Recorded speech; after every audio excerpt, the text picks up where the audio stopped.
My parent was a leader in education, a doctor, and all those things. I came home and asked why we don't learn about finances in school. He looked at me and said, because the state doesn't want us to teach that subject. The state determines what we can and cannot teach. That sounded strange to me, and I exclaimed, wait a minute. Then I asked, aren't we supposed to go to school to learn about finances? He explained, no, the purpose is to get a job. So I argued, oh, but we get a job to make money. And he replied, you don't just need to get a job. I said, no. The point of working isn't to make money, and he responded, yes, it is. I asked, well, then why don't we learn about money? And he left out the part about jobs. He got frustrated and said, if you want to learn about money, why don't you go ask your best friend's father about finances? He was talking about Mike's dad. But why did he suggest that? Because Mike's father is an entrepreneur. But what are you then? He said, I'm an employee, a government employee. And I said, what? He explained, the difference is that an entrepreneur needs to understand money, or else they won't remain an entrepreneur, and he claimed that an employee doesn't need to understand money because the state and the company will take care of them. I was a bit confused, so I just followed his advice.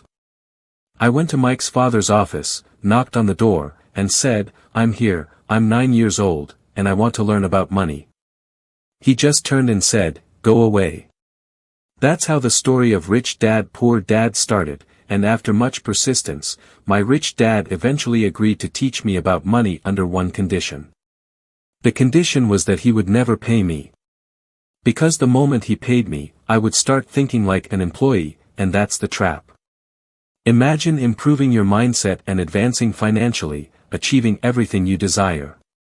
This is fully possible. All you have to do is subscribe to the channel and watch all the videos. I guarantee you'll see an incredible transformation in your mind, helping you achieve your goals and build your wealth. Now, let's continue talking about the traps that keep you poor. Entrepreneurs work for freedom, and that twisted my 9-year-old brain. He said, never want a paycheck, my son, do you understand? Okay, I got it. He turned and said, how do I make money? An entrepreneur thinks like this. So, how do I learn to make money? That's when he introduced me to the board game Monopoly. He owned hotels, and I did tasks for him, sweeping the floor, picking up small crumbs, you know. As I got older, I started working in the office, in marketing, not accounting. I was basically an apprentice, but I was always working for free, and the way he taught me about money was through Monopoly. Until one day, I got tired and said, when are you going to teach me about money? What are we doing? He said, playing Monopoly. And I said, no, what are we doing? Playing Monopoly. What are we doing then? I don't know. And is he teaching you about money? Like, are you learning how to own a greenhouse? Then he said, there are many strategies to achieve financial success, thousands of them, but one of the best is playing Monopoly, especially with 4 greenhouses and 1 red hotel. I said, what? He said, one of the best ways to accumulate wealth is by playing Monopoly in real life, with every 4 greenhouses. I said, is that right? And he said, that's it. He asked, what do you think I'm doing here? I don't know. Then he took me outside and showed me his greenhouse. And 10 years later, I was 19, studying in New York. When I returned to Hawaii, my rich dad had already acquired a piece of land bigger than half of Waikiki Beach. And even today, when you go to the beach by bike, what you see there is the High Jansen Hotel. That hotel is his, just like in the Monopoly game. He acquired larger assets, just like in Monopoly. He held on to the property back then because it wasn't so big. So, he had to buy all the smaller businesses because Hawaii was a small village. So, he bought one business, then another. It took some time, but eventually, he built this piece of property, and then he built the hotel, which is now a huge hotel that he later sold for $800 million. And that's how I learned about money. I faced some financial setbacks, people stabbed me in the back. But that was good because it made me grow. That's the spirit of things. People who fear failure, as they are taught in school, never grow because in the spiritual world, there is good and bad, right and wrong, high and low, and people just want to be right, to be positive. But that's not always the case. I didn't come from a very poor family by the standards of that time, but I came from a family with a poor mindset. What do I mean by that? Because rich, poor, middle class, poverty begins with a fundamental mindset. Poverty is something that gets passed down, taught to families and the middle class. Right now, many are sitting at home, facing financial problems because they earn little or are unhappy because even though they earn a lot, they are doing something they don't enjoy. Perhaps they learned that way, perhaps common sense taught them to work hard to have something or that rich people aren't good. The school system doesn't want to teach about money because the school system was designed to teach you to be an employee, which is important to have doctors, lawyers, specialists, but not to teach about money. Most people lack real knowledge about business, how accounting works, how debt works, how taxes work. You have to know these things, but nobody teaches that in school. So, when people ask me how my rich dad learned this and my educated father didn't, the answer is simple. My rich dad's father died when he was 13, and he had to manage the family business at that age. He had to drop out of school, and that turned out to be a blessing. Sometimes blessings come disguised as something bad but later become a blessing. His teachers became his treasurer, accountant, lawyer, banker, and real estate agents, so he had what I call real teachers, not fake school teachers. Most teachers in school don't practice what they teach. One time, I asked a teacher, "Professor, I'm in my 3rd year of calculus, and this stuff about the strength of materials, will I ever use this in life?" He turned and said, "No." "So why do you teach it?" He said, "Because I get paid." "But have you ever used it yourself?" "No." So, if I can give advice to people, I would say, seek out real teachers, not fake ones. A fake teacher is someone who doesn't practice what they teach. A real teacher practices what they teach every day. My accountants, lawyers, and bankers are doing this every day, and that's how I learn from them, by solving problems in my business. So, I have accountants, lawyers, bankers, people on my speed dial because I solve my problems with my team. I see that you're offering this information, and rich people stay hidden and say, "Don't tell them this, don't share what you know, keep the poor people down." That's old-fashioned thinking. I'm not religious, but the Bible says, "You will always have the poor among you." It's written right here. It's not about fear. Your words become reality.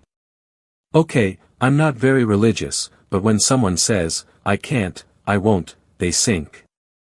They become what they said. My educated father would say, "You can't," and my rich dad would say, "That's why he's poor." A poor person says, "How am I going to get that? I'll never be able to afford it," because deep down, it's an escape.